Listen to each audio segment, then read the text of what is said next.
A Najeriya mahukunta na ƙara ɗaukar matakan shawo kan matsalolin rashin tsaro da suka ki cinyewa wanda ke ci gaba da addabar jama'ar ƙasar. Matakin baya-bayan nan shine na horas da jami'an tsaro inda wasu jihohi kuma suka ɗauki matakin soke ayyukan 'yan sa kai. Ko me wannan ƙalubalen zai iya haifarwa ga koma bayan tsaro a yankin? Abokin aikinmu Muhammad Nasir ya aiko muna da ƙarin bayani a wannan rahoton. Matsalolin rashin tsaro dai a Najeriya musamman a yankin Arewa suna son wuce sanin kowa domin an yi ta ɗaukar matakan magance su amma an kasa samu bakin zaren shawo kan matsalar. 'Yan banga waɗanda suna cikin waɗanda ake amfani da su wajen samar da tsaro suna ba da gagarumar gudunmawa ga lamarin tsaro kamar yadda wani ɗan banga a Sokoto ya damƙe wasu da ake tuhuma cewa 'yan fashin daji ne.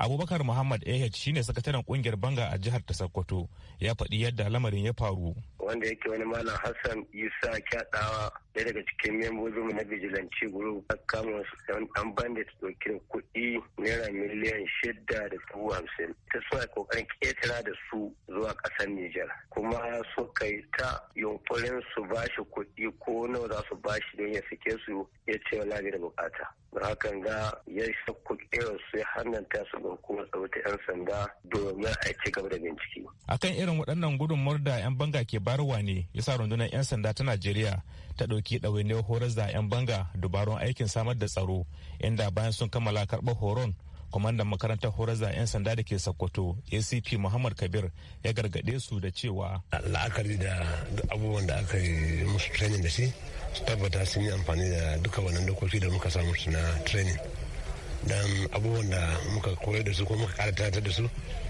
za su yi musu amfani a wurare da dama cikin ayyukansu. Yanzu da yake an haramta ayyukan 'yan sa kai a wasu jihohi akwai yiwuwar cewa nauyi zai ƙara yawa akan 'yan banga amma duk da haka sun nuna shirin su na yin aiki tukuru. Mutum kowanne ne ba wanda zai kaura sai 'yan ajalin shi ya zo. Ko ga mutum ga 'yan adawa ga kaga su to ba gudu ba ja da baya mun tsaya tsakanin da Allah za mu yi aiki iya gwargwadon mu.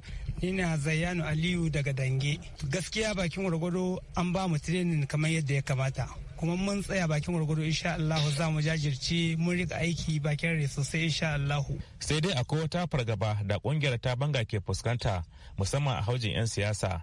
Tamkar yadda sakataren kungiyar a jihar Sokoto ya bayyana. Misali yanzu mai zama gwamna ya alƙawalin zai zama ka ba da alawusu ga mutum 100 'yan bijilanci ko wuce lokacin gamin. To kaga ga wannan wurin wannan ganin da cewa a yana da yaro ko yana da wanda ya kaso ya motsa a sa a cikin wannan lissin wanda yake da taɓa matan da abin da a tsaro ba. To kaga in an ba kauce wani abu mu muna iya samun la'u ga wasu mutane da yake ba 'yan bijilanci na ba. Fatan jama'a dai ba zai wuce ganin an kawo ƙarshen waɗannan matsalolin na rashin tsaro ba.